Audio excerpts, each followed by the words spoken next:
Capítulo 3. Do organismo espiritual. A vida interior, que pressupõe o estado de graça, consiste, como já dissemos, numa generosa tendência da alma para Deus, na qual, pouco a pouco, o diálogo íntimo de cada um consigo mesmo se eleva, se transforma, e se torna um diálogo íntimo da alma com Deus. É, como dizíamos, a vida eterna começada na obscuridade da fé, antes de desabrochar na plena luz da visão inamissível. Para melhor compreender o que é em nós esse germe da vida eterna, semen gloriae, é preciso considerar que da graça santificante derivam, em nossas faculdades, as virtudes infusas, teologais e morais, e também os 7 dons do Espírito Santo, virtudes e dons que são como que as funções subordinadas de um mesmo organismo, um organismo espiritual que deve desenvolver-se até a nossa entrada no céu. Artigo 1. A vida natural e a vida sobrenatural da alma. É preciso distinguir bem, em nossa alma, o que constitui a própria natureza e o que é um dom de Deus totalmente gratuito. A mesma distinção deve ser feita quanto aos anjos, que também têm a sua natureza própria, a qual, embora inteiramente espiritual, é ainda muito inferior ao dom da graça. Ora, se bem considerarmos a alma humana em sua natureza, vemos nela duas regiões bem distintas, uma é de ordem sensível, e a outra é de ordem suprassensível, intelectual. A parte sensitiva da alma é a que é comum ao homem e ao animal, ela comporta os sentidos externos e os sentidos internos, incluindo a imaginação e a memória sensível, e também a sensibilidade, ou apetite sensitivo, do qual derivam as diversas paixões ou emoções, que nós chamamos o amor sensível e o ódio, o desejo e a aversão, a alegria sensível e a tristeza, a esperança e o desespero, a audácia e o temor, a cólera. Toda essa vida sensitiva já existe nos animais, quer sejam suas paixões doces como a da pomba ou a do cordeiro, ou violentas como as do lobo ou do leão. Acima dessa parte sensitiva comum ao homem e ao animal, há também na natureza da nossa alma uma parte intelectual, que é comum ao homem e aos anjos, embora, nos anjos, ela seja muito mais vigorosa e mais bela. Por essa parte intelectual a nossa alma emerge acima do corpo, é por isso que dizemos que ela é espiritual, que não depende intrinsecamente do corpo, e assim poderá sobreviver a este, após a morte. Da essência da alma nessa região elevada derivam as nossas duas faculdades superiores, a inteligência e a vontade. A inteligência conhece, não somente as qualidades sensíveis, as cores, os sons, mas o ser, o real inteligível, as verdades necessárias e universais como, nada acontece sem uma causa. Em última análise, sem uma causa suprema. Nota: para conhecer e para querer, a alma humana e o anjo precisam de duas faculdades, e nisso ambos diferem de Deus. Deus, que é o próprio ser, o próprio pensamento, sabedoria e amor, não precisa de faculdades para conhecer e amar. O anjo e a alma, ao contrário, não sendo o próprio ser, têm apenas uma natureza ou essência capaz de receber a existência. Além disso, neles, a existência restrita, que lhes é própria, é distinta dos atos de conhecimento e de vontade que têm um objeto não limitado. Em consequência, a essência da alma ou do anjo, que recebe a existência que lhes é própria, é distinta das faculdades ou potências capazes de produzir, não o ato permanente da existência, mas os atos sucessivos de conhecimento e de vontade. É preciso fazer o bem e evitar o mal, faça o que deve fazer, aconteça o que acontecer. O animal nunca chegará ao conhecimento desses princípios, mesmo que a sua imaginação se aperfeiçoasse constantemente, ela jamais atingiria a ordem intelectual das verdades necessárias e universais, ela não ultrapassa a ordem das qualidades sensíveis, conhecidas em sua singularidade contingente aqui ou ali. Uma vez que a inteligência conhece o bem de uma forma universal, e não somente o bem detectável ou útil, mas o bem honesto e razoável, por exemplo, antes morrer que trair, segue-se que a vontade pode amar esse bem, desejá-lo e realizá-lo. Dessa forma, ela domina imensamente sobre a sensibilidade ou as emoções comuns ao homem e ao animal. Por sua inteligência e sua vontade, o homem assemelha-se ao anjo, embora nossa inteligência, ao contrário da inteligência angélica, dependa, na vida presente, dos sentidos que lhe propõem os primeiros objetos que ela conhece. As duas faculdades superiores, a inteligência e a vontade, podem desenvolver-se muito, como vemos nos gênios e nos grandes homens de ação, mas elas poderiam desenvolver-se indefinidamente sem nunca chegar a conhecer e amar a vida íntima de Deus, que pertence a uma outra ordem, totalmente sobrenatural, e tão sobrenatural para o anjo quanto para o homem. O homem e o anjo podem naturalmente conhecer Deus exteriormente, pelo reflexo de suas perfeições nas criaturas, mas nenhuma inteligência criada ou criável pode, por suas forças naturais, atingir, nem mesmo de forma confusa e obscura, o objeto próprio e formal da inteligência divina. Prendê-lo seria sustentar que essa inteligência criada tem a mesma natureza de Deus, já que seria especificada pelo mesmo objeto formal. Como diz São Paulo, quem dentre os homens conhece o que se passa no homem, senão o espírito do homem que nele está? Da mesma forma, ninguém conhece o que está em Deus, a não ser o Espírito de Deus. Primeira Epístola de São Paulo aos Coríntios capítulo 2,11. Trata-se de uma ordem essencialmente sobrenatural. Ora, a graça santificante, germe da glória, semen gloriae, nos introduz nessa ordem superior de verdade e de vida. Ela é uma vida essencialmente sobrenatural, participação na vida íntima de Deus, participação na natureza divina, já que nos dispõe desde agora para um dia ver Deus como ele se vê e amá-lo como ele se ama. Como nos disse São Paulo, o que o olho não viu, o ouvido não ouviu e o coração do homem não percebeu, isso Deus preparou para aqueles que o amam. A nós, porém, Deus o revelou pelo Espírito, pois o Espírito sonda todas as coisas, até mesmo as profundezas de Deus. Primeira Epístola de São Paulo aos Coríntios capítulo 2,9 segundos. A graça santificante, que começa a nos fazer viver nessa ordem superior, supra-angélica, da vida íntima de Deus, é como um enxerto divino recebido na própria essência de nossa alma para sobrelevar sua vitalidade e levá-la a produzir, não mais apenas frutos naturais, mas frutos sobrenaturais, atos meritórios que merecem para nós a vida eterna. Esse enxerto divino da graça santificante é, pois, em nós, acima da vida natural de nossa alma espiritual e imortal, uma vida essencialmente sobrenatural, muito superior ao milagre sensível. Desde então, essa vida da graça se desenvolve em nós sob a forma das virtudes infusas e dos 7 dons do Espírito Santo. Assim como, na ordem natural, da própria essência de nossa alma derivam as nos SAS faculdades intelectuais e sensitivas, assim, na ordem sobrenatural, da graça santificante recebida na essência da alma, derivam, em nossas faculdades superiores e inferiores, as virtudes infusas e os dons, que constituem, com a raiz da qual procedem, o nosso organismo espiritual ou sobrenaturais. Ele nos foi dado no batismo, e nos é devolvido pela absolvição, se tivemos a infelicidade de perdê-lo. O organismo espiritual pode ser expresso neste quadro das virtudes e dos dons. Virtudes teólogas: caridade, dom da sabedoria, fé, dom do entendimento, esperança, dom da ciência.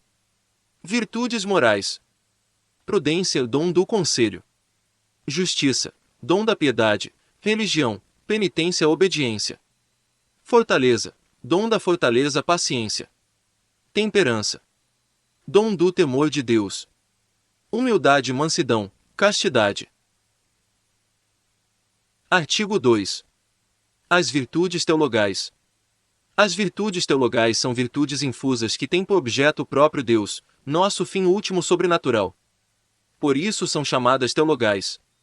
Por oposição, as virtudes morais infusas têm por objeto os meios sobrenaturais, proporcionados ao nosso fim último. Assim, a prudência dirige nossos atos nesse sentido, a religião nos faz prestar a Deus o culto que lhe é devido, a justiça nos faz dar a cada um o que lhe devemos, a fortaleza e a temperança regulam nossa sensibilidade para impedi-la de extraviar-se e fazê-la concorrer, à sua maneira, para nos encaminhar para Deus. Entre as virtudes teologais, a fé infusa, que nos faz crer em tudo o que Deus revelou, por ser Ele a própria verdade, é como um sentido espiritual superior que nos permite perceber uma harmonia divina, inacessível a qualquer outro meio de conhecimento. A fé infusa é como uma forma superior de audição, que nos permite ouvir uma sinfonia espiritual cujo autor é Deus. Por isso há uma enorme diferença entre o estudo simplesmente histórico do Evangelho e dos milagres que o confirmam e o ato sobrenatural de fé pelo qual cremos no Evangelho como sendo palavra de Deus. Um homem muito instruído, e que busque sinceramente a verdade, pode fazer um estudo histórico e crítico do Evangelho e dos milagres que o confirmam, sem, contudo, chegar a crer. Ele somente poderá crer sobrenaturalmente depois de ter recebido a graça da fé, que o introduzirá em um mundo superior, superior até mesmo à vida natural dos anjos. A fé é um dom de Deus, diz São Paulo, Epístola de São Paulo aos Efésios 2,8. Ela é o fundamento da justificação, pois nos faz conhecer o fim sobrenatural ao qual devemos tender. A Igreja definiu, contra os semipelagianos, que mesmo o initium fidei, o começo da fé, é um dom da graça. E todos os grandes teólogos mostraram que a fé infusa é essencialmente sobrenatural, de uma sobrenaturalidade muito superior à do milagre sensível, e também à da profecia que anuncia um futuro contingente, de ordem natural, como o final de uma guerra. Com efeito, a fé nos faz aderir sobrenaturalmente e infalivelmente ao que Deus nos revela sobre sua vida íntima, segundo o que nos propõe a Igreja, encarregada de conservar a revelação. A fé infusa é, assim, de uma ordem imensamente superior ao estudo histórico e crítico do Evangelho.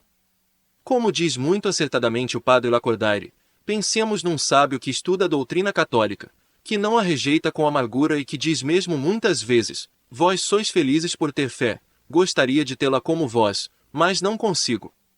E é verdade, ele quer, mas não pode, ainda pois o estudo e a boa fé nem sempre alcançam a verdade, para que fique claro que a certeza racional não é a certeza primeira sobre a qual se apoia a doutrina católica.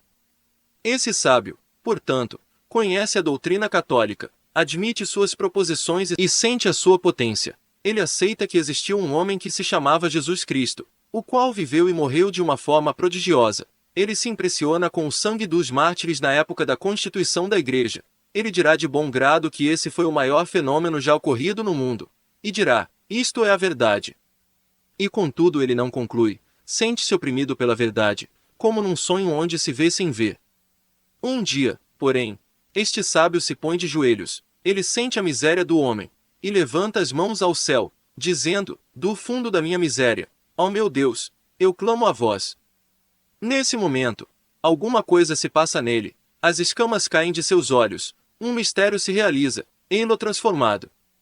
Ele é agora um homem manso e humilde de coração, já pode morrer, pois conquistou a verdade. Se, para alcançar o motivo formal da fé cristã, bastasse a fé adquirida, nascida do exame histórico do Evangelho e dos milagres que o confirmam, a fé infusa seria inútil, como também seriam inúteis a esperança infusa e a caridade infusa. Bastaria a boa vontade natural, da qual falavam os pelagianos. Para eles, a graça e as virtudes infusas não eram absolutamente necessárias à salvação, mas somente para realizar mais facilmente os atos da vida cristã. A fé infusa é como uma faculdade de audição sobrenatural, como um sentido musical superior, que nos permite ouvir as harmonias espirituais do reino dos céus, que nos permite ouvir, de alguma forma, a voz de Deus pelos profetas e por seu Filho, antes que sejamos admitidos a vê-lo face a face. Entre o incrédulo que estuda o Evangelho e o crente, há uma diferença semelhante à que existe entre dois ouvintes de uma sinfonia de Beethoven, quando um dos dois tem sensibilidade musical e o outro não a tem. Ambos escutam todas as notas da sinfonia, mas somente um capta o sentido e a alma dessa sinfonia. Da mesma forma, somente o crente adere sobrenaturalmente ao Evangelho como palavra sobrenatural de Deus, e o faz mesmo que seja letrado, enquanto o sábio, com todos os meios da crítica, não pode, sem a fé infusa, a ele aderir dessa forma. Que credit in filium Dei, ab testimonium Dei in si. Aquele que crê no Filho de Deus, tem o testemunho de Deus em si mesmo. Primeira Epístola de São João 5,10. É por isso que o padre Lacordaire diz ainda: o que se passa em nós, quando cremos, é um fato de luz íntima e sobre-humana. Não digo que as coisas exteriores não hajam sobre nós como motivos racionais de certeza, mas o ato mesmo dessa certeza suprema de que falo nos afeta diretamente, como um fenômeno luminoso, diria mais, como um fenômeno transluminoso. Somos afetados por uma luz transluminosa. Se não fosse assim, como poderia haver proporção entre nossa adesão, que seria natural, racional, e um objeto que ultrapassa a natureza e a razão? Assim, uma intuição simpática estabelece entre dois homens, em um só momento, o que a lógica não poderia estabelecer em muitos anos. Assim também, às vezes, uma súbita iluminação esclarece o gênio. Um convertido diria: eu li, eu refleti, eu desejei, e não consegui, e um dia, sem saber como, andando pela rua, ou em casa ao pé do fogo, não sei explicar, mas de repente eu já não era o mesmo, de repente acreditei. O que se passou em mim no momento da convicção final é de uma natureza totalmente diferente de tudo aquilo que veio antes. Lembrai-vos dos 2 discípulos de Emaús. Há 50 anos, o homem, que ainda não conhecia o telégrafo sem fio, teria ficado muito surpreso se ouvisse dizer que um dia se poderia escutar em Roma uma sinfonia executada em Viena. Pois bem, pela fé infusa ouvimos uma sinfonia espiritual que tem sua origem nos céus. Os acordes perfeitos dessa sinfonia se chamam os mistérios da Trindade, da encarnação, da redenção, da missa, da vida eterna. Por essa audição superior o homem é guiado em direção à eternidade, e deve encaminhar-se cada vez mais para as alturas de onde provém essa harmonia. Para atender efetivamente a esse fim sobrenatural e alcançá-lo, o homem recebeu como que 2 asas, a esperança e a caridade. Sem elas, ele não poderia senão caminhar no sentido indicado pela razão, com elas, ele voa na direção indicada pela fé. Assim como nossa inteligência, sem a luz infusa da fé, não pode conhecer nosso fim sobrenatural, assim também a nossa vontade não pode tender para ele sem que suas forças sejam aumentadas, centuplicadas, elevadas a uma ordem superior. É preciso para isso um amor sobrenatural e um novo impulso. Pela esperança desejamos possuir Deus, e para o conseguir, apoiamo-nos, não em nossas forças naturais, mas no socorro que Ele nos prometeu. Apoiamo-nos no próprio Deus, sempre pronto a socorrer quem o invoca. A caridade é um amor a Deus superior, mais desinteressado, ela nos faz amar a Deus, não somente para o possuir um dia, mas por Ele mesmo, e amá-lo mais que a nós mesmos, por causa de sua infinita bondade, que em si mesma é mais amável que todos os benefícios que dela nos vêm. Essa virtude nos faz amar a Deus acima de tudo, como a um amigo que nos amou primeiro. Ela ordena para ele os atos de todas as outras virtudes, que ela vivifica e torna meritórias. Ela é nossa grande força sobrenatural, a força do amor que superou todos os obstáculos durante séculos de perseguição, mesmo em frágeis crianças como Santa Inês e Santa Luzia. O homem iluminado pela fé, se transporta assim, para Deus pelas 2 asas da esperança e da caridade. Mas, quando peca mortalmente, ele perde a graça santificante e a caridade, uma vez que se afasta de Deus, deixando de amá-lo mais que a si mesmo. A misericórdia divina lhe permite conservar, contudo, a fé infusa e a esperança infusa, desde que não tenha pecado mortalmente contra essas virtudes. Ele conserva igualmente a luz que indica o caminho a seguir, e pode ainda confiar-se à misericórdia divina para pedir-lhe a graça da conversão. Dessas 3 virtudes teologais, a caridade é a mais elevada, e, com a graça santificante, ela deverá durar eternamente. A caridade, diz São Paulo, jamais passará. Por ora permanecem estas 3 coisas, a fé, a esperança e a caridade, mas a maior delas é a caridade. Primeira Epístola de São Paulo aos Coríntios capítulo 13, 8.13. Ela durará para sempre, eternamente, quando a fé tiver desaparecido para dar lugar à plena visão, e quando a esperança tiver dado lugar à posse inamissível de Deus claramente conhecido. Tais são as funções superiores do organismo espiritual, as 3 virtudes teologais que crescem juntas, e com elas as virtudes morais infusas que as acompanham. Artigo 3. As virtudes morais.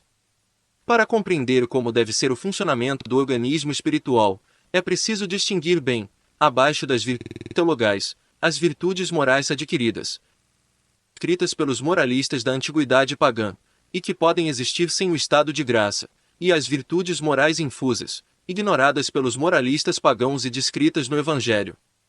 As primeiras, como o nome indica, são adquiridas pela repetição dos atos sob a direção da razão natural mais ou menos cultivada.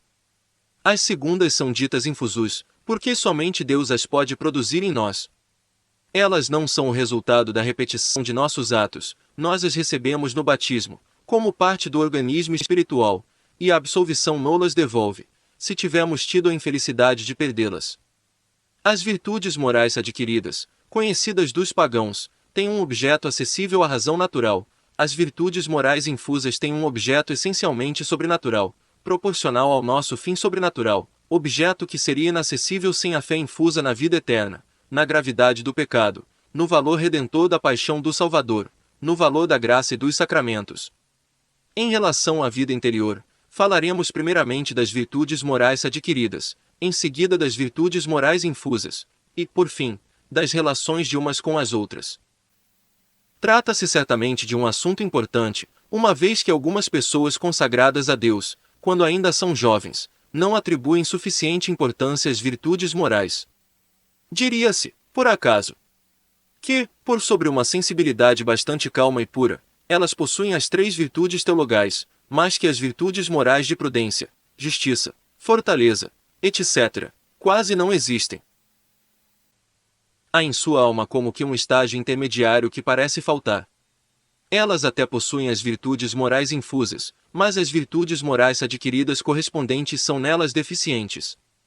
Outras pessoas, ao contrário, geralmente mais idosas, embora tenham percebido a importância das virtudes morais de prudência, justiça, fortaleza, etc., na vida social, não atribuem toda a importância que seria necessária às virtudes teologais, que são, no entanto, incomparavelmente superiores, uma vez que nos unem a Deus. As virtudes morais adquiridas. Elevemo-nos progressivamente dos graus inferiores da moralidade natural aos da moralidade sobrenatural. Notemos primeiramente, com São Tomás de Aquino, que no homem em estado de pecado mortal existem muitas vezes falsas virtudes, como a temperança do avarento. Ele a pratica, não por amor ao bem honesto e razoável, não para viver segundo a reta razão, mas por amor a esse bem útil que é o dinheiro. Mesmo quando ele paga suas dívidas, é mais para evitar os custos de um processo do que por amor à justiça. Acima dessas falsas virtudes, é possível haver, mesmo no homem em estado de pecado mortal, verdadeiras virtudes morais adquiridas.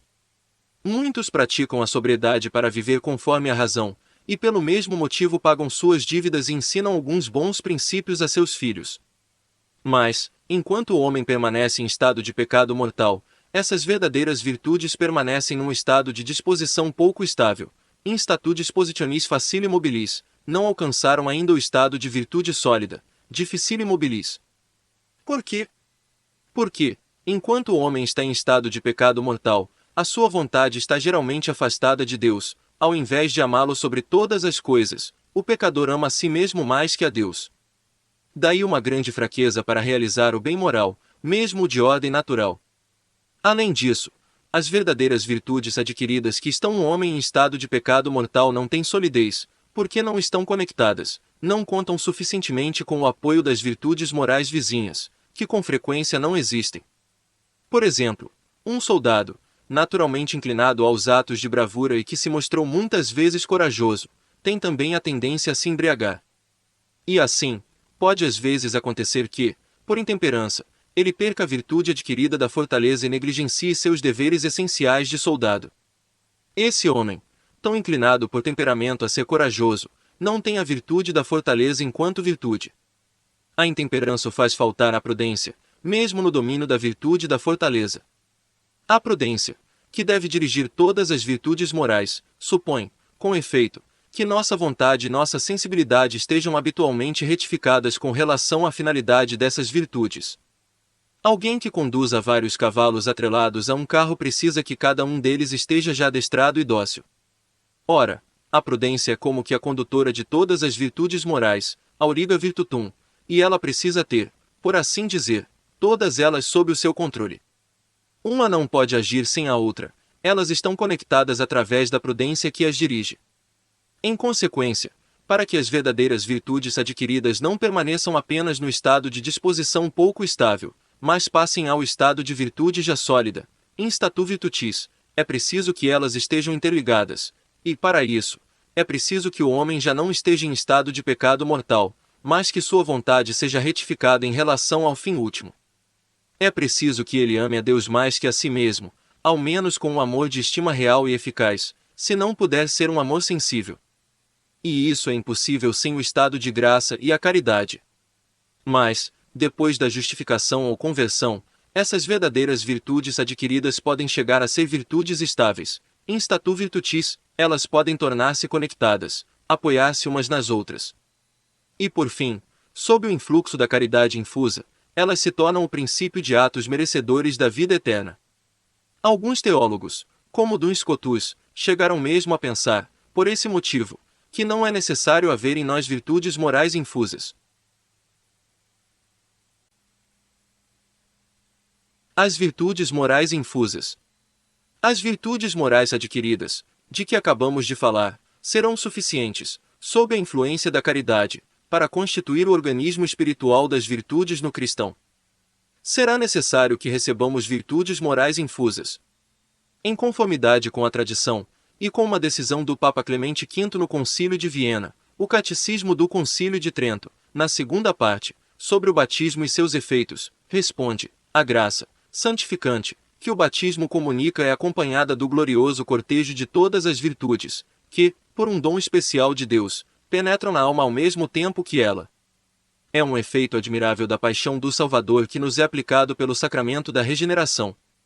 Há nisso, de resto, uma alta conveniência, que foi bem destacada por São Tomás. É preciso, observa ele, que os meios sejam proporcionais ao seu fim. Ora, pelas virtudes teologais infusas nós somos elevados e retificados em relação ao fim último sobrenatural.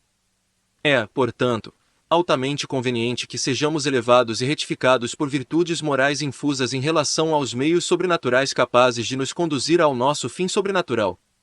Deus não provê menos as nossas necessidades na ordem da graça do que na da natureza. Se, pois, nesta última, Ele nos deu a capacidade de chegar a praticar as virtudes morais adquiridas, é muito conveniente que, na ordem da graça, Ele nos dê virtudes morais infusas. As virtudes morais adquiridas não bastam para que o cristão queira como convém os meios sobrenaturais ordenados à vida eterna. Há, com efeito, diz São Tomás, uma diferença essencial entre a temperança adquirida, já descrita pelos moralistas pagãos, e a temperança cristã de que fala o Evangelho. Há aqui uma diferença análoga à de uma oitava entre duas notas musicais do mesmo nome, separadas por uma gama completa. Distingue-se frequentemente a temperança filosófica e a temperança cristã, ou ainda a pobreza filosófica de Crates e a pobreza evangélica dos discípulos de Cristo. Como observa São Tomás, a temperança adquirida tem uma regra e um objeto formal diferentes dos da temperança infusa. Ela faz conservar o justo equilíbrio na alimentação para viver de uma forma racional, sem prejudicar a saúde, nem o exercício da razão. A temperança infusa, ao contrário, proporciona um justo equilíbrio superior no uso dos alimentos, para que possamos viver cristamente, como filhos de Deus, a caminho da vida totalmente sobrenatural da eternidade. A segunda implica, assim, uma mortificação mais severa que a primeira. Ela exige, como diz São Paulo, que o homem trate duramente o seu corpo e o reduza à servidão. Primeira Epístola de São Paulo aos Coríntios capítulo 9,27, para tornar-se, não somente um cidadão virtuoso na vida social deste mundo, mas concidadão dos santos e membro da família de Deus. Epístola de São Paulo aos Efésios 2,19. A mesma diferença existe entre a virtude adquirida da religião, que deve prestar a Deus, autor da natureza, o culto que lhe é devido, e a virtude infusa da religião, que oferece a Deus, autor da graça, o sacrifício essencialmente sobrenatural da missa, que perpetua em substância o sacrifício da cruz. Entre uma e outra dessas virtudes que têm o mesmo nome, há uma diferença ainda maior que a de uma oitava, há uma diferença de ordens, de modo que a virtude adquirida da religião ou a da temperança poderia crescer continuamente pela repetição dos atos, sem jamais atingir a dignidade do grau mais baixo da virtude infusa do mesmo nome. É uma tonalidade muito diferente, o espírito que o anima é outro. Por um lado, há apenas o espírito da razão reta e, por outro lado, há o espírito de fé, que vem de Deus pela graça. São dois objetos formais e dois motivos de ação muito diferentes. A prudência adquirida ignora os motivos sobrenaturais da ação, a prudência infusa conhece-os, procedente não só da razão, mas da razão iluminada pela fé infusa, conhece a elevação infinita do nosso último fim sobrenatural, a visão de Deus face a face, ela conhece, portanto, a gravidade do pecado mortal, o valor da graça santificante e as graças presentes que devem ser pedidas a cada dia para perseverar, o valor dos sacramentos que devem ser recebidos. Tudo isso, sendo de ordem essencialmente sobrenatural, é ignorado pela prudência adquirida. Que diferença entre a modéstia filosófica, descrita por Aristóteles, e a humildade cristã, que supõe o conhecimento dos dois dogmas da criação a partir do nada e da necessidade da graça atual para dar o menor passo adiante na via da salvação. Que grande distância existe, também, entre a virgindade da sacerdotisa encarregada de conservar o fogo sagrado, e a da virgem cristã que consagra seu corpo e seu coração a Deus, para seguir mais perfeitamente a nosso Senhor Jesus Cristo. Essas virtudes morais infusas são a prudência cristã, a justiça, a fortaleza, a temperança, e aquelas que as acompanham, como a mansidão e a humildade. Elas estão em conexão com a caridade, no sentido de que a caridade, que nos retifica em relação ao fim último sobrenatural, não pode existir sem elas, sem essa múltipla retificação em relação aos meios sobrenaturais de salvação. Além disso, aquele que, por um pecado mortal, perde a caridade, perde as virtudes morais infusas, pois, pelo fato de desviar-se do fim sobrenatural, ele perde a retificação em relação aos meios proporcionais a este fim. Nem por isso, contudo, ele perde a fé e a esperança, nem as virtudes adquiridas, mas estas deixam de ser, nele, estáveis e conexas. Quem, com efeito, está em estado de pecado mortal, ama mais a si mesmo que a Deus, e tende, por egoísmo, a faltar a seus deveres, mesmo na ordem natural. Relações entre as virtudes morais infusas e as virtudes morais adquiridas. A partir do que foi dito, podemos explicar as relações entre essas virtudes e sua subordinação. Em primeiro lugar, a facilidade dos atos virtuosos não é assegurada da mesma forma nas virtudes morais infusas e pelas virtudes morais adquiridas infusas conferem uma facilidade intrínseca, mas nem se excluem os obstáculos extrínsecos, que são afastados pela repetição dos atos que formam as virtudes adquiridas. Podemos perceber isso quando, pela absolvição, as virtudes morais infusas, unidas à graça santificante e à caridade, são devolvidas a um penitente que, embora tenha atrição por suas faltas, não tem as virtudes morais adquiridas. É o que acontece, por exemplo, no caso de alguém que tenha o hábito de embriagar-se, e que venha a confessar-se, pela Páscoa, com uma atrição suficiente. Pela absolvição ele recebe, com a caridade, as virtudes morais infusas, incluindo a temperança. Mas ele não tem a temperança adquirida. A virtude infusa que ele recebe lhe confere uma certa facilidade intrínseca para exercer os atos obrigatórios de sobriedade, mas essa virtude infusa não exclui os obstáculos extrínsecos, que seriam afastados pela repetição dos atos que engendrariam a temperança adquirida. Assim, esse penitente deve vigiar-se cuidadosamente para evitar as ocasiões que o fariam recair em seu pecado habitual. Por aí se vê que a virtude adquirida da temperança facilita muito o exercício da virtude infusa do mesmo nome. Como são elas exercidas? Elas se exercem simultaneamente, de tal forma que a virtude adquirida é subordinada à virtude infusa como uma disposição favorável. Assim também, em outro domínio, no artista que toca harpa ou piano, a agilidade dos dedos, adquirida pela repetição dos atos, favorece o exercício da arte musical, que não está nos dedos, mas na inteligência do artista. Se, em consequência de uma paralisia, ele perde toda a agilidade dos dedos, não pode mais exercer a sua arte devido a um obstáculo extrínseco. Sua arte permanece, contudo, em sua inteligência prática, como no caso de um músico de talento atingido pela paralisia. Normalmente, deve haver aí duas funções subordinadas que se exercem conjuntamente. O mesmo acontece no caso da virtude adquirida e da virtude infusa do mesmo nome. Assim, também, a imaginação está a serviço da inteligência, e a memória a serviço do conhecimento. Essas virtudes morais consistem em um justo equilíbrio entre dois extremos, o excesso e a falta. Assim, a virtude da fortaleza nos leva a conservar um justo equilíbrio entre o medo, que foge do perigo sem um motivo razoável, e a temeridade, que levaria a correr riscos sem razão suficiente. Pode-se, porém, interpretar erradamente esse justo equilíbrio. Os epicuristas e os tíbios pretendem conservar um justo equilíbrio, não por amor à virtude, mas por comodidade, para evitar os inconvenientes dos vícios opostos. Eles confundem o justo equilíbrio com a mediocridade, que se encontra, não exatamente entre dois mares contrários, mas a meio caminho entre o bem e o mal. A mediocridade ou tibieza foge do bem superior como um exagero a evitar, ela esconde sua preguiça sob o princípio, o melhor é às vezes inimigo do bom, e acaba por acreditar que o melhor é muitas vezes, se não sempre, inimigo do bom. E acaba por confundir o bem com a mediocridade. O justo equilíbrio verdadeiro da verdadeira virtude não é somente um meio termo entre dois vícios contrários, é também um cume.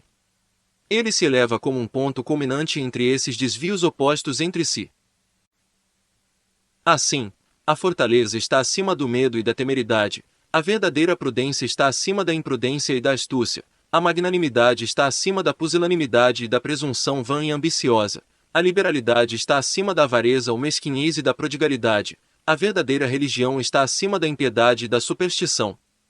Esse justo equilíbrio, que é ao mesmo tempo um cume, tende aliás a elevar-se, sem desviar-se nem para a direita nem para a esquerda, à medida que a virtude aumenta. Nesse sentido, o justo equilíbrio da virtude infusa é superior ao da virtude adquirida correspondente, pois depende de uma regra superior e visa um objeto mais elevado. Notamos, por fim, que os autores espirituais insistem particularmente, como o Evangelho, sobre algumas virtudes morais que têm uma relação mais especial com Deus e uma afinidade com as virtudes logais.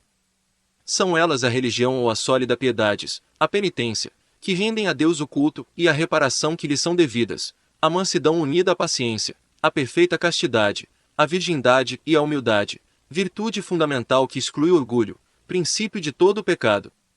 A humildade, ao diminuir-nos diante de Deus, nos eleva acima da pusilanimidade e do orgulho, e nos dispõe à contemplação das coisas divinas, à união com Deus. Humilibus Deus dom, São Tiago 4, 6.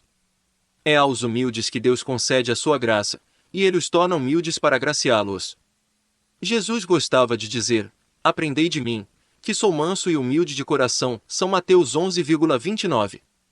Somente Ele, tão firmemente estabelecido na verdade, podia falar de sua humildade sem a perder. As virtudes morais, infusas e adquiridas, que, com as virtudes teologais às quais estão subordinadas, constituem o nosso organismo espiritual. É um conjunto de funções de uma grande harmonia, embora o pecado venial aí venha introduzir, com maior ou menor frequência, algumas notas falsas. Todas as partes desse organismo espiritual crescem juntas, diz São Tomás, como os 5 dedos da mão. Isso mostra que não é possível ter uma grande caridade sem ter uma profunda humildade, assim como o mais alto galho de uma árvore se ergue na mesma medida em que sua raiz se enterra mais profundamente no solo. É preciso vigiar, na vida interior, para que nada venha perturbar a harmonia desse organismo espiritual, como acontece, infelizmente, naqueles que, embora permanecendo talvez em estado de graça, parecem mais preocupados com as ciências humanas ou com as relações exteriores do que em progredir na fé, na confiança e no amor a Deus. Mas, para formar uma ideia adequada do organismo espiritual, não basta conhecer as virtudes, é preciso ainda falar dos 7 dons do Espírito Santo. E não ignorar as diversas formas pelas quais se apresenta o socorro divino. Artigo 4. Os 7 dons do Espírito. Sobre esse ponto, recordemos o que nos dizem a revelação divina e o ensinamento tradicional da Igreja, e a explicação que sobre ele dão os teólogos, sobretudo São Tomás. O testemunho da Escritura. A doutrina revelada sobre os dons do Espírito Santo está contida principalmente no texto clássico de Isaías 11,2, que os padres comentaram muitas vezes, dizendo que ele se aplicava em primeiro lugar ao Messias, e em seguida, por participação, a todos os justos, a quem Jesus prometeu enviar o Espírito Santo. Nesse texto, Isaías anuncia, a respeito do Messias, sobre ele repousará o Espírito de Deus, Espírito de sabedoria e de inteligência, Espírito de conselho e de fortaleza, Espírito de ciência e de temor de Deus. No livro da Sabedoria 7,7, 30, também se lê, eu supliquei, e o Espírito da sabedoria me foi dado. Eu a preferi aos cetros e às coroas. O dinheiro, ao lado dela, não vale mais que o barro. Eu a amei mais que a saúde e a beleza. Com ela me vieram todos os bens. Eu ignorava, contudo, que ela era mãe de todos eles. Sem maldade eu aprendi, e a comunico sem inveja.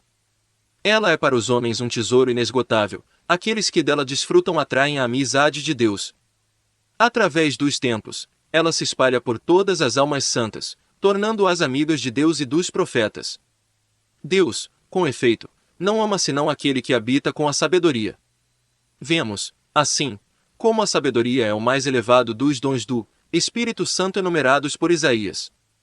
Esta revelação do Antigo Testamento adquire todo o seu significado à luz destas palavras do Salvador. Se me amardes, vós mantereis os meus mandamentos. E rezarei ao Pai, e ele lhe dará outro defensor, para que permaneça eternamente consigo, o Espírito da verdade. Ele estará dentro de si. O Espírito Santo, que o Pai enviará em meu nome, ensinar-lhe-á todas as coisas e lembrar-vos-á de tudo o que vos disse. São João 14, 16,26. E São João acrescenta, para alertar os fiéis contra aqueles que ensinam heresias: mas vocês, crianças, receberam a ungida do Espírito Santo. A ungida que recebeste dela permanece em ti, e não tens necessidade de ninguém te ensinar, mas como a sua unim ensina a todos, este ensino é verdadeiro, e não um mentiroso. 1 São João 2, 20, 27. Além disso, há frequentemente textos citados nas Escrituras Sagradas, como os relativos a cada dom em particular. A tradição. Mais tarde, os pais da Igreja comentavam frequentemente estas palavras das Escrituras, e a partir do século III, a tradição declara explicitamente que os 7 dons do Espírito Santo estão em todos os justos. O Papa São Damaso, em 382, fala do Espírito Septiforme que repousa sobre o Messias e enumera os dons. Mas é sobretudo Santo Agostinho que explica esta doutrina no seu comentário sobre o Sermão no Monte. Mostra a correspondência entre as beatitudes evangélicas e os 7 dons. O medo representa o primeiro grau da vida espiritual, a sabedoria é a sua coroação. Entre estes dois extremos, Santo Agostinho distingue um duplo período de preparação purificadora para a sabedoria, uma preparação remota pela prática ativa de virtudes morais correspondentes aos dons da piedade, força, ciência e conselho, e depois uma preparação imediata em que a alma é purificada graças a uma fé mais iluminada pelo dom da compreensão, a uma esperança mais firme sustentada pelo dom da força, e a uma caridade mais ardente. A primeira preparação é dita vida ativa, o segundo chama-se vida contemplativa, porque a atividade moral aqui é totalmente subordinada a uma fé tornada luminosa pela contemplação, que culmina um dia, em almas pacíficas e dóceis, em perfeita sabedoria.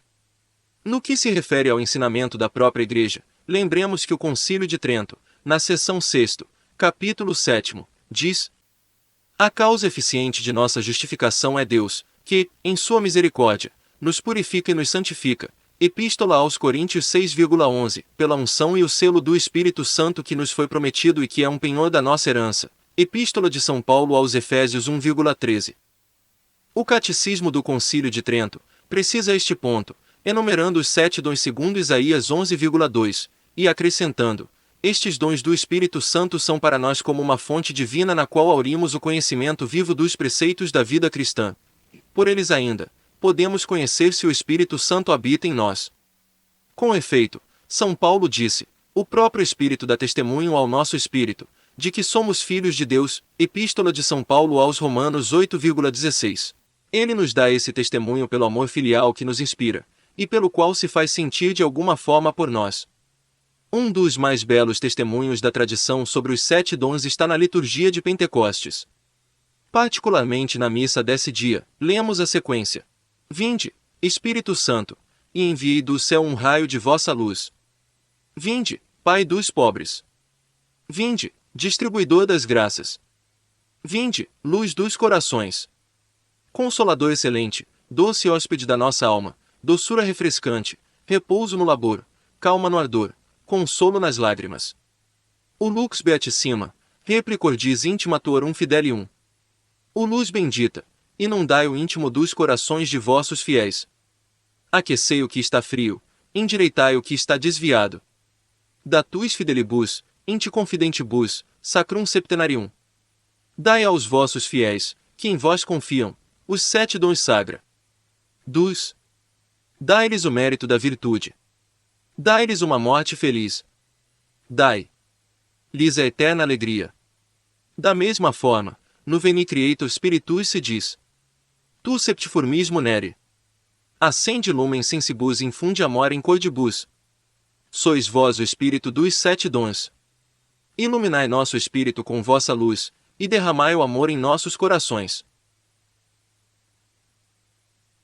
Por fim, o testemunho da tradição é admiravelmente expresso na encíclica de Leão XIII sobre o Espírito Santo, na qual se diz que nós temos necessidade, para completar nossa vida sobrenatural, dos 7 dons do Espírito Santo.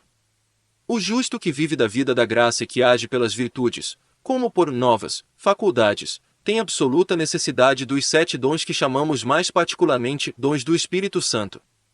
Por esses dons, o espírito do homem é elevado e se torna apto a obedecer mais facilmente e mais prontamente às inspirações e moções do Espírito Santo. Além disso, esses dons são de tal eficácia que conduzem o homem ao mais alto grau da santidade, são tão excelentes que continuarão sendo os mesmos no céu, embora em um grau mais perfeito. Graças a eles, a alma é despertada e impulsionada a obter as bem-aventuranças evangélicas, essas flores que a primavera vê brotar, sinais precursores da bem-aventurança eterna. Uma vez que os dons são tão elevados, continua Leão 12:1, e que mostram tão claramente a imensa bondade do Espírito Santo para conosco, eles nos obrigam a manifestar-lhe a mais alta piedade e submissão.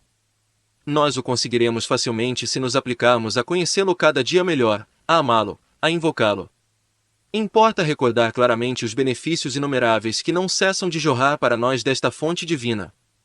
Devemos amar o Espírito Santo porque ele é Deus, e também, porque ele é o amor primeiro, substancial, eterno, e nada é mais amável que o amor. Ele nos concederá seus dons celestes em abundância, ainda mais que, se a ingratidão fecha a mão do benfeitor, por outro lado, a gratidão a faz reabrir. É preciso pedir-lhe com assiduidade e confiança que nos ilumine cada vez mais, que acenda em nós o fogo do seu amor, a fim de que, sustentados pela fé e pela caridade, caminhemos com ardor rumo recompensas eternas, pois ele é o penhor da nossa herança. Tais são os principais testemunhos da tradição sobre os dons do Espírito Santo. Recordemos brevemente as precisões trazidas pela teologia sobre este ponto, sobretudo na doutrina de São Tomás, que foi, em substância, aprovada por Leão X na encíclica cujas partes principais acabamos de citar, e na qual o doutor Angélico é muitas vezes citado. Os dons do Espírito Santo segundo São Tomás. O Santo Doutor mostra-nos, acima de tudo, 3 coisas. Primeiro, que os dons são disposições permanentes habituais, hábitos, especificamente distintas das virtudes. Segundo, que são necessários para a salvação. Terceiro, que eles estão ligados à caridade e crescem com isso. Para distinguir os dons das virtudes, diz São Tomás, é preciso seguir a linguagem da Escritura, que os chama não exatamente de dons, mas de espíritos. Assim, lemos em Isaías 11,2, sobre ele repousará o espírito de sabedoria e de entendimento, etc. Essas palavras dão a entender claramente que os 7 espíritos aí enumerados estão em nós por uma inspiração divina ou uma moção exterior, ou superior, do Espírito Santo. É preciso considerar, com efeito, que o homem é movido por um duplo princípio motor, ou diretor, um que lhe é interior à razão, e outro que lhe é exterior, Deus, como foi dito acima, e como disse o próprio Aristóteles, na Ética Eudemo, livro 7, capítulo 25, sobre a boa fortuna. É manifesto, ademais, que tudo o que é movido deve ser proporcional ao seu motor, e a perfeição do que é móvel como tal é a disposição que lhe permite precisamente ser bem movido por seu motor. Assim, quanto mais o motor é elevado, mais perfeitas devem ser as disposições que preparam o móvel para receber a sua influência. Para receber a alta doutrina de um grande mestre, é preciso ter uma preparação especial, uma disposição proporcional. Está claro, enfim, que as virtudes humanas aperfeiçoam o homem na medida em que ele é guiado por sua razão, em sua vida interior e exterior. É preciso, pois, que haja nele perfeições superiores que o disponham a ser divinamente movido, e essas perfeições são chamadas dons, não somente porque são infusas por Deus, mas porque, por elas, o homem se torna capaz de receber prontamente a inspiração divina, segundo a palavra ou precisamente o vento que sopra, nem até que ponto se fará sentir, assim como não sabemos onde, precisamente, começa uma inspiração divina, nem a que grau de perfeição ela nos conduziria, se lhe fossemos plenamente fiéis. Não sejamos como veleiros que, tendo falhado em observar o vento favorável, mantêm suas velas dobradas quando deveriam estar desfraldadas. De acordo com estes princípios, a grande maioria dos teólogos sustentam, com São Tomás, que os dons são realmente e especificamente distintos das virtudes infundidas, assim como os princípios distintos que os governam, o Espírito Santo e a razão iluminada pela fé. Trata-se de 2 diretivas regulamentares, 2 regras diferentes, que constituem razões formais diferentes. No entanto, é um princípio fundamental que os hábitos, são especificados pelo seu objeto e seu motivo formal, uma vez que a visão é especificada pela cor e pela luz, e o ouvido pelo som. A forma humana de agir resulta do domínio humano, e o modo sobre-humano resulta da regra sobre-humana ou divina, desde a inspiração do Espírito Santo. Assim, a prudência, mesmo a infusa, procede por deliberação discursiva, e nisto difere do dom do conselho, que nos dá uma inspiração especial de uma ordem supradiscursiva. Perante uma pergunta indiscreta, por exemplo, a prudência, mesmo infundida, inspira-se na inspiração hesitante, não sabendo agir para manter um segredo, mesmo evitando mentir, enquanto uma inspiração especial do Espírito Santo para nos tirar de sarilhos, como Jesus tinha dito aos seus discípulos, São Mateus 10, 19. Da mesma forma, enquanto a fé simplesmente se limita a revelar dados, o dom da compreensão faz-nos espreitar nas suas profundezas, e o da sabedoria faz-nos saboreá-los. O dom é, portanto, especificamente distinto das virtudes. São Tomás acrescenta, na sua Suma Teológica, o que ainda não tinha dito no seu comentário sobre as frases, que os dons do Espírito Santo são necessários para a salvação. O livro da Sabedoria, 7, 28, diz-nos, de facto, Deus só ama aqueles que vivem com sabedoria, e em 1, 28 Eclesiástico, lemos, aquele que não tem o temor de Deus, não pode tornar-se justo. Agora o mais alto dos dons é o da sabedoria, e o último é o do medo. Além disso, nota São Tomás, mesmo as virtudes infusas, teologais e morais, que se adaptam ao modo humano de nossas faculdades, deixam-nos em um estado de inferioridade em relação ao nosso fim sobrenatural, que seria preciso conhecer de uma forma mais viva, mais penetrante, mais saborosa, e para o qual seria preciso lançar-se com mais entusiasmo. A fé permanece essencialmente imperfeita, mesmo quando é grande, por 3 razões. Primeiro, devido à obscuridade do seu objeto, que ela não alcança de modo imediato, mas como por um espelho e de modo confuso, in speculo e in enigmate, Epístola aos Coríntios 13,12. Segundo, ela não o alcança senão por meio de fórmulas dogmáticas múltiplas, enquanto Deus é soberanamente simples. Terceiro, ela o alcança de forma abstrata, por proposições afirmativas e negativas, componendo e dividendo, enquanto Deus vivo é a luz de vida que seria necessário poder conhecer, não de modo abstrato, mas de um modo quase experimental.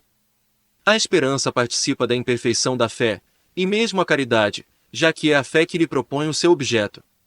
Com maior razão, a prudência, mesmo infusa, é imperfeita, pelo fato de que precisa recorrer ao raciocínio, à busca das razões para agir, na direção das virtudes morais. Ela permanece muitas vezes hesitante, por exemplo, para responder como convém a uma pergunta indiscreta, sem trair um segredo nem faltar à verdade. Para isso seria preciso às vezes uma boa inspiração, como também para resistir eficazmente a certas tentações sutis, ou violentas e prolongadas.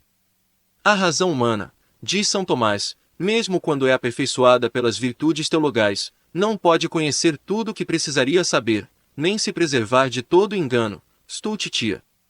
Somente aquele que é onisciente e todo-poderoso pode dar remédio à nossa ignorância, embotamento ou estupidez espiritual, a dureza de coração e outras coisas do gênero. É para livrar-nos desses defeitos que nos são concedidos os dons, que nos tornam dóceis às inspirações divinas.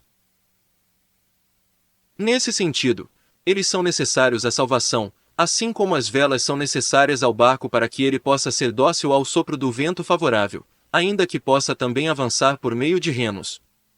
São 2 maneiras bem distintas de avançar, embora possam estar unidas ou ser usadas simultaneamente. Pelas virtudes teologais e morais, diz São Tomás, o homem não é tão aperfeiçoado em vista do fim último sobrenatural a ponto de não ter sempre necessidade de ser movido por uma inspiração superior do Espírito Santo. Essa é nele uma necessidade permanente, e é por isso que os 7 dons são em nós uma disposição infusa permanente. Fazemos uso dos dons um pouco como da virtude da obediência para receber docilmente uma orientação superior e agir segundo essa orientação, mas não temos essa orientação superior quando queremos. Nesse sentido, pelos dons nós somos passivos em relação ao Espírito Santo, para agir sob sua influência. Assim compreendemos melhor que, como a obediência, os dons sejam, no justo, uma disposição permanente. Vemos que os dons que dirigem os outros são superiores, e entre eles o da sabedoria é o mais elevado, porque nos dá um conhecimento quase experimental de Deus, e, portanto, um julgamento sobre as coisas divinas que é superior até mesmo à penetração do dom do entendimento, que pertence mais à primeira impressão que ao julgamento. O dom da ciência corresponde à esperança, no sentido em que nos faz ver o vazio das coisas criadas e da ajuda humana, e consequentemente a necessidade de depositar a nossa confiança em Deus para que a possuamos. O dom do temor também aperfeiçoa a esperança preservando-nos da presunção, mas ainda assim corresponde à temperança para nos ajudar contra as tentações. E a estes 7 presentes correspondem as beatitudes, que são as suas ações, como São Tomás mostra muito bem. Finalmente, se os dons são necessários para a salvação, verifica-se que eles estão obrigados à caridade, de acordo com a palavra de São Paulo aos Romanos, 5h05, o amor de Deus foi derramado nos nossos corações pelo Espírito Santo que nos foi dado. O Espírito Santo não vem até nós sem os seus 7 dons, que assim a companhia tem caridade, e que, consequentemente, são perdidos pelo pecado mortal. Pertencem assim ao organismo espiritual da graça santificante, que por esta razão se chama graça das virtudes e dos dons. E como todas as virtudes infundidas crescem juntas, assim como os 5 dedos da mão, o mesmo deve ser dito dos 7 dons. Não se concebe, portanto, que um cristão tenha uma alta caridade, a que se adequa à perfeição, sem, ao mesmo tempo, ter os 7 dons do Espírito Santo em um grau proporcional, embora, talvez, nele, os dons da compreensão e sabedoria sejam exercidos de uma forma menos contemplativa do que noutros, e mais prático, como foi o caso de um São Vicente de Paulo e em tantos outros santos, chamado a dedicar-se ao próximo nas obras da vida ativa. Vamos lidar ainda mais com a docilidade ao Espírito Santo. E as condições que ela requer, parte 3º, capítulo 21, mas podemos perceber agora o valor deste organismo espiritual que é, em nós, a vida eterna iniciada, mais preciosa do que a visão, do que a vida física, que o uso da razão, no sentido de que a perda do uso da razão no justo não tira este tesouro, que nem a morte pode nos roubar. Esta graça das virtudes e dos dons é mais preciosa, também, do que o dom dos milagres, que o dom das línguas ou da profecia, pois estes são apenas sinais sobrenaturais de uma certa forma externa, que podem mostrar o caminho que leva a Deus, mas não pode, como a santificação da graça e da caridade, unir-nos a Ele.